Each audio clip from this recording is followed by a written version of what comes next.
Assalamualaikum warahmatullahi wabarakatuh, anak-anakku sekalian. Hari ini mata pelajaran sejarah kebudayaan Islam.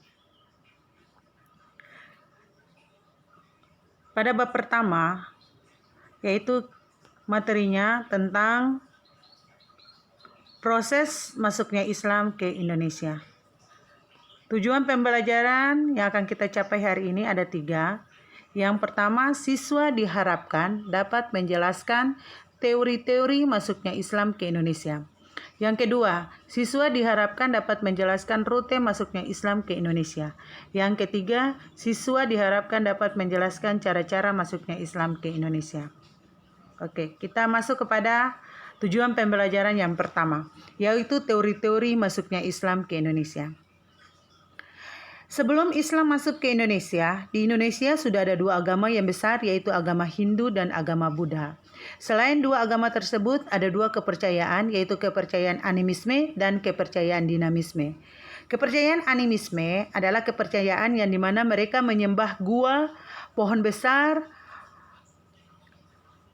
batu besar, dan lain sebagainya. Sedangkan kepercayaan dinamisme, yaitu mereka mempercayai atau memuja leluhur mereka, yang dimana mereka menganggap roh leluhur mereka itu ada tinggal di pohon, di batu, atau di gua, sehingga benda-benda tersebut mereka sembah.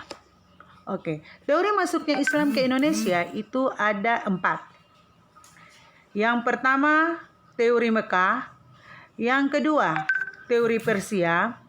Yang ketiga, teori Gujarat. Dan yang keempat, teori Cina. Kita akan bahas satu persatu. Yang pertama, teori Mekah. Teori Mekah ini menyatakan bahwa Islam masuk ke Indonesia itu diperkirakan sekitar abad ke-7 Masehi. Di mana tokoh pencetusnya yaitu Hamka, Van Leur, dan T.W. Arnold. Tokoh-tokoh ini menyatakan bahwa Islam masuk ke Indonesia itu dibawa langsung dari Arab. Orang-orang Arab langsung datang ke Indonesia dan mereka menyebarkan agama Islam di Indonesia. Ini ada beberapa bukti yang mendukung teori Mekah, yaitu yang pertama, di daerah Sumatera ada salah satu perkampungan yang disebut dengan perkampungan Arab. Yang kedua, di Sumatera pada saat itu di kerajaan raja-rajanya menggunakan gelar Al-Malik. Yang ketiga, ada kesamaan mazhab yaitu mazhab Syafi'i. Yang kedua, teori Persia. Teori Persia, di sini teori Persia menyatakan bahwa Islam masuk ke Indonesia itu diperkirakan sekitar abad ke-11 Masehi. Di mana teori pencetusnya adalah Husain Jajadiningrat. Husain Jajadiningrat menyatakan bahwa yang datang menyebarkan agama Islam ke Indonesia adalah orang-orang Persia. Di mana bukti yang mendukung teori Persia adalah salah satu di desa Leran, Gresik, Jawa Timur, terdapat salah satu makam, di mana makam itu adalah makam dari Fatimah binti Maimun. Di makam itu di batu nisannya ditulis dengan ejaan Persia. Yang kedua, ada kesamaan budaya antara budaya Islam Persia dan budaya Islam yang ada di Indonesia, yaitu mereka memperingati 10 Muharram atau Hari Asyura. Kalau di Indonesia itu di daerah Bengkulu yang disebut dengan Tabut, yaitu sama-sama merayakan wafatnya cucu Rasulullah, yaitu Husain bin Ali. Yang ketiga, teori Gujarat. Teori Gujarat yang menyatakan bahwa Islam masuk ke Indonesia diperkirakan pada abad ke-13 Masehi. Di mana ada tokoh pencetusnya yaitu J. Piznapel, Snow Horgronce, dan J.P. Makweta. Para tokoh pencetus teori Gujarat menyatakan bahwa yang datang menyebarkan agama Islam ke Indonesia itu bukan orang Arab, tetapi orang Gujarat.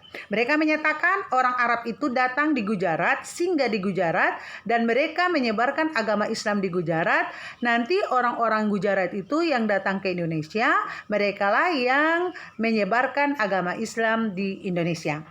Bukti yang mendukung teori Gujarat yaitu salah satu makam Raja Pasai yang bernama Sultan Malik As-Saleh, di mana bentuk makam raja tersebut sama dengan makam-makam yang ada di Gujarat. Yang keempat, teori Cina. Teori Cina yang menyatakan bahwa Islam masuk ke Indonesia sekitar abad ke-13 Masehi. Di mana tokoh pencetusnya yaitu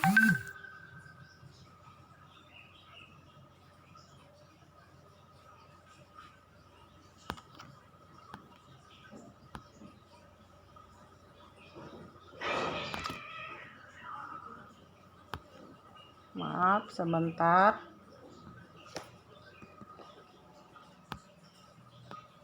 Tokoh pencetusnya adalah Profesor Slamet Muljana dan H.J. de Graaf. Mereka ini yang menyatakan bahwa Islam itu juga dibawa oleh orang Cina dan masuk pada sekitar abad ke-15 Masehi. Bukti yang mendukung teori Cina yaitu terdapat masjid-masjid tua yang arsiteknya mirip dengan yang ada di Cina.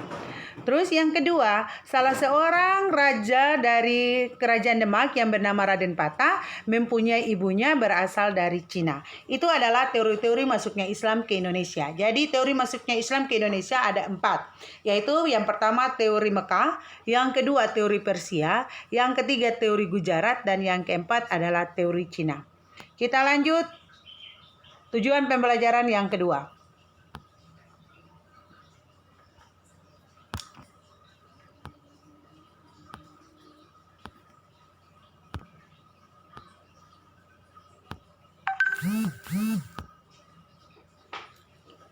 Tujuan pembelajaran yang kedua yaitu rute masuknya Islam ke Nusantara.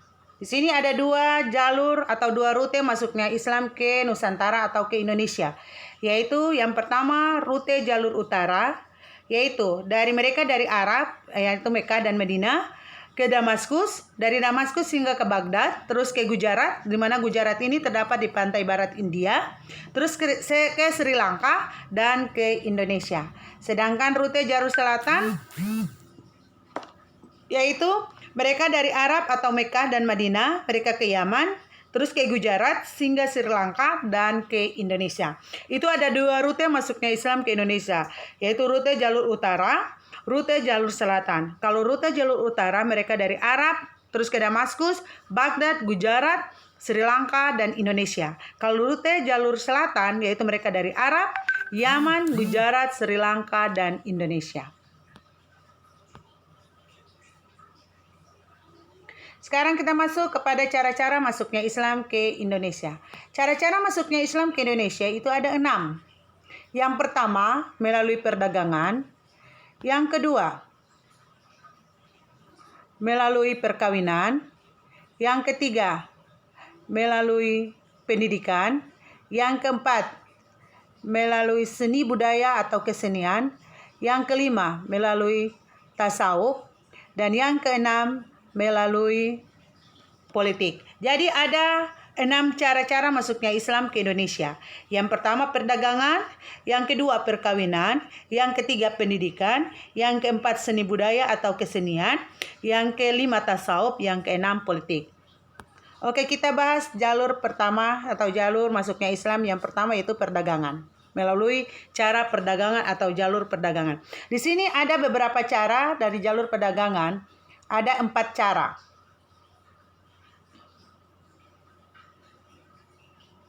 Yang pertama mereka datang berdagang di Indonesia. Jadi para penyebar agama Islam atau para pemubalik, mereka pertama tujuan datang ke Indonesia yaitu untuk berdagang karena Indonesia terkenal dengan rempah-rempahnya.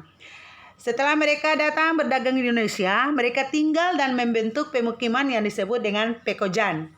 Mereka bergaul dan berinteraksi dengan penduduk setempat.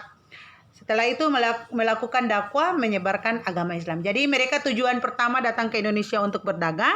Mereka berdagang sekaligus menyebarkan agama Islam. Kita masuk kepada cara yang kedua atau jalur yang kedua adalah melalui jalur perkawinan. Di sini ada 3 cara. Mereka tinggal menetap di Indonesia dan mereka kawin dengan wanita-wanita penduduk pribumi. Sebelum wanita itu dikawinkan, wanita itu diislamkan lebih dahulu. Wanita itu mengucapkan syahadat lebih dahulu baru mereka nikahi. Yang ketiga, lebih mengutamakan kawin dengan anak raja. Karena para saudagar-saudagar ini mereka kaya, maka raja-raja yang ada di Indonesia ingin menikahkan anak-anak mereka dengan para saudagar tersebut. Oke, yang berikutnya kita lanjut kepada cara pendidikan atau jalur pendidikan. Itu ada 3 cara. Yang pertama, mendirikan lembaga-lembaga pendidikan pesantren. Yang kedua, mendatangkan para guru atau ulama dari luar daerah. Yang ketiga, mencetak kader-kader mubalik penyebar agama Islam. Jadi, mencetak kader-kader, mencetak para ustadz-ustadz untuk menyebarkan agama Islam sehingga Islam dapat menyebar di seluruh Indonesia. Salah satunya sehingga Islam bisa masuk ke daerah Maluku. Kita lanjut. Seni budaya dan kesenian. Di sini ada beberapa cara yang mereka lakukan. Ada 3 cara. Yaitu ada 4 cara. Ada 4 cara. Yang pertama, menciptakan pertunjukan wayang yang bernafaskan Islam. 2, menciptakan lagu-lagu yang bernafaskan Islam. 3, menciptakan tarian-tarian sakral yang bernafaskan Islam. Dan 4, akulturasi dan asimilasi kebudayaan. Hal ini dilakukan dengan menggunakan unsur-unsur kebudayaan lama. Akulturasi yaitu pencampuran 2 budaya tanpa menghilangkan keaslian dari salah satu budaya tersebut. Oke. Kita lanjut tasawuf. Tasawuf di sini, tasawuf adalah ilmu yang lebih mendekatkan diri kepada Allah. Atau tasawuf itu mengajarkan cara-cara hidup sederhana. Karena kesederhanaan mereka ini, maka banyak yang tertarik, rakyat yang tertarik untuk memeluk agama Islam. Ya, tasawuf. 1, mengejarkan ilmu tasawuf yang bercampur dengan ajaran sebelumnya. Yang kedua, mahir dalam hal-hal yang magis dan mempunyai kekuatan untuk menyembuhkannya. Sekarang dalam bidang politik. Dalam bidang politik, yaitu menaklukkan kerajaan-kerajaan non-Islam, di mana kemenangan Islam secara politis menarik penduduk kerajaan yang ditaklukkan untuk masuk Islam. Jadi mereka menaklukkan kerajaan. Apabila salah satu kerajaan yang belum memeluk agama Islam bisa ditaklukkan, rajanya memeluk agama Islam, maka seluruh rakyatnya itu juga akan memeluk agama Islam. Oke, demikianlah materi kita hari ini. Nanti kesimpulannya, yang Ibu Guru tarik dari kesimpulannya. Kesimpulannya yang pertama ada 3. Yang pertama, teori masuknya Islam ke Indonesia itu ada 4. Yaitu teori Mekah, teori Persia, teori Gujarat, dan teori Cina. Yang kedua, rute masuknya Islam ada 2, rute utara dan rute selatan. Yang ketiga, cara-cara masuknya Islam ke Indonesia itu ada 6, yaitu dengan cara perdagangan, yang kedua perkawinan, ketiga pendidikan, yang keempat seni budaya atau kesenian, yang kelima tasawuf, dan yang keenam adalah politik. Ya, demikianlah materi kita hari ini. Dan di sini Ibu Guru akan memberikan tugas. Tugasnya, kalian simak video yang Ibu Guru bagikan ini, catat materi di buku catatan. Dan catatannya itu difoto, terus dikirim ke WA. Difoto, dikirim ke WA dalam bentuk PDF. Oke. Mungkin itu saja yang Ibu Guru sampaikan hari ini. Insya Allah minggu depan kita akan ketemu lagi dengan pembahasan materi selanjutnya, yaitu tentang bukti-bukti masuknya Islam ke Indonesia. Wabillahi taufiq wal hidayah. Wassalamualaikum warahmatullahi wabarakatuh.